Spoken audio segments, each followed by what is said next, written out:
Olha que surpresa, coincidência. Um dia depois da divulgação dos diálogos entre Tagliaferro e Oswaldo Eustáquio, que o jornalista português Sérgio Tavares fez aqui no YouTube, a Polícia Federal indiciou o Tagliaferro em uma investigação sobre diálogos do ministro. E aí, Sati, eu queria ouvir a tua opinião, já colocando como se já não estivesse apimentado o suficiente este programa, porque, inclusive, houve investigação da PF de conversas do Tagliaferro com o advogado. É muita democracia para uma banana só, né? Paula Marisa, o circo está fechando. E aí eu sempre gosto de trazer aqui uma estruturação antes de fazer a minha análise, sem tomar muito tempo, evidentemente. E volto a dizer, aqueles que antes zombavam dos comunicadores, zombavam dos jornalistas, os blogueiros, na verdade, agora são as reportagens desses blogueiros que estão fazendo tudo isso acontecer, que está gerando esse caos todo aqui na justiça brasileira, principalmente no gabinete do ministro do Supremo Tribunal Federal, Alexandre de Moraes.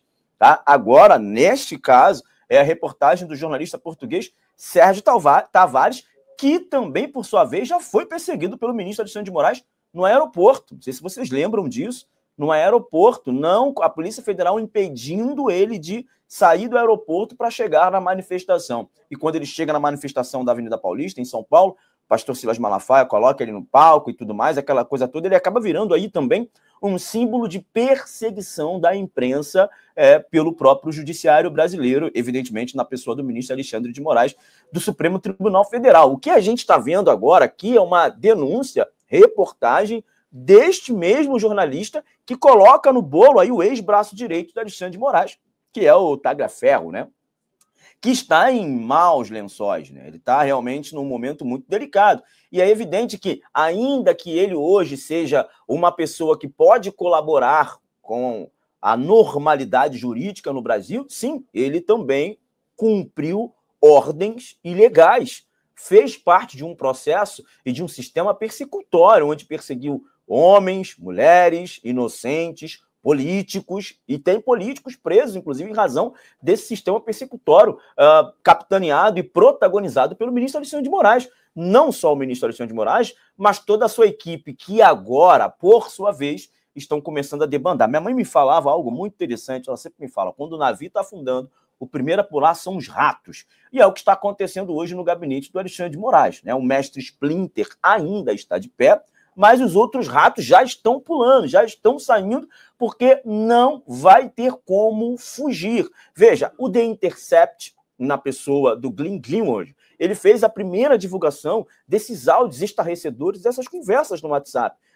do modus operandi do gabinete do ministro Alexandre de Moraes. Vocês lembram desse termo? Use a criatividade, ou queremos pegar o Eduardo Bolsonaro. Não foi isso que foi feito? Essas pessoas, essas peças-chaves que fizeram parte desse sistema persecutório, agora estão encurraladas. E é óbvio que o ministro Alexandre de Moraes não vai segurar a pressão. E a corda, Paula Marisa, a audiência qualificada, meus amigos de bancada, ela sempre arrebenta pelo lado mais fraco.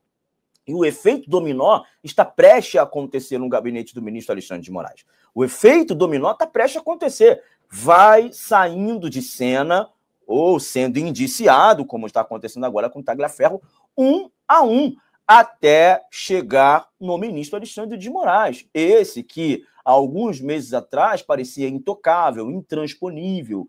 Agora, observa-se uma fragilidade e que, através dessa fragilidade, a gente pode ver o pêndulo mudar de uma vez por todas. E quando eu falo de pêndulo mudar, eu já falei disso 3 vezes, eu não quero que haja uma ditadura do judiciário mais para a direita. Não, não. A coisa tem que voltar para o seu devido lugar. Supremo Tribunal Federal tem que voltar a ser o guardião da Constituição e não ferir de morte a Constituição que jurou defendê-la. O Supremo Tribunal Federal precisa voltar às suas origens. Ministros que não ficam dando entrevistas, que não são popstar, tem que acabar com essa palhaçada de ministro ir para evento da ONU e falar que nós derrotamos o bolsonarismo. Tem que acabar com essa palhaçada de ministro estar se colocando de um lado político. Isso é errado, isso é inconstitucional e deveria ser destituído das suas funções e das suas prerrogativas. Então, o que está acontecendo agora, eu julgo, fazendo uma análise sóbria, sem emoção, que seja o início do fim, Paula Marisa. Pois é, complicada. Só fazer uma observação? Pode, claro. Na linha do que o Satie comentou, é muito errado a gente ver juiz dar palestra, juiz aparecer ao lado de empresas que eles têm causas que vão julgar, que vão ser julgadas por ele, por causas de empresas que têm advogados, esposas dos ministros. Tudo isso é muito errado, porque você compromete completamente a isenção, né? Agora, se tem uma coisa que não deveria realmente ser normalizado mais, é a presença de ministro no Congresso, fazendo lobby para aprovar ou não aprovar determinado projeto de lei. Ontem isso aconteceu, né? O volume de apoio para a lei da anistia cresceu tanto, já existe uma maioria quantificada já para aprovar a lei da anistia, e aí o que a gente viu acontecer ontem? Alguns ministros foram ao Congresso. Por quê? O ministro tem que cumprir a lei, tem que executar a lei, é isso. Sabe? Então, como que ninguém critica isso, gente? Cadê a OAB também se manifestando sobre todos os excessos?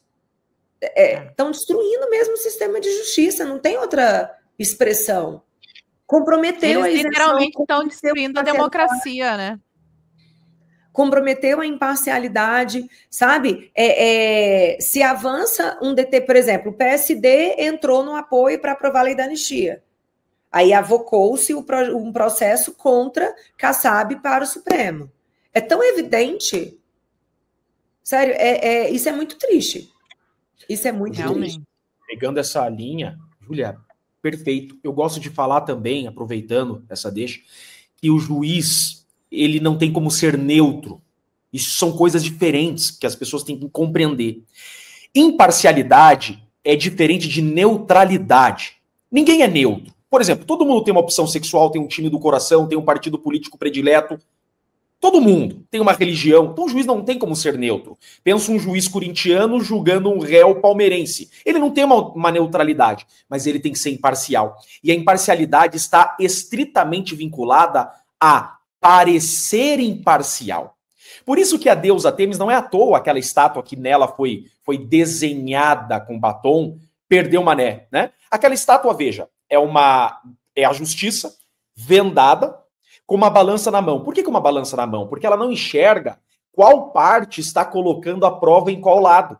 E aquela espada simboliza a justiça. Então, pesou para esse lado, a justiça não olha se foi a defesa ou foi a acusação que colocou a prova aqui. Pesou para cá, ela baixa a justiça. Isso tem um significado. Significa que o juiz ele não pode substituir as partes. Ele tem que parecer imparcial. Eu pergunto, o ministro Alexandre de Moraes tem como parecer imparcial? O Flávio Dino tem como parecer imparcial? A partir do momento que o juiz não tem condições de parecer imparcial, é porque ele não é imparcial. E o que a Júlia disse é exatamente isso.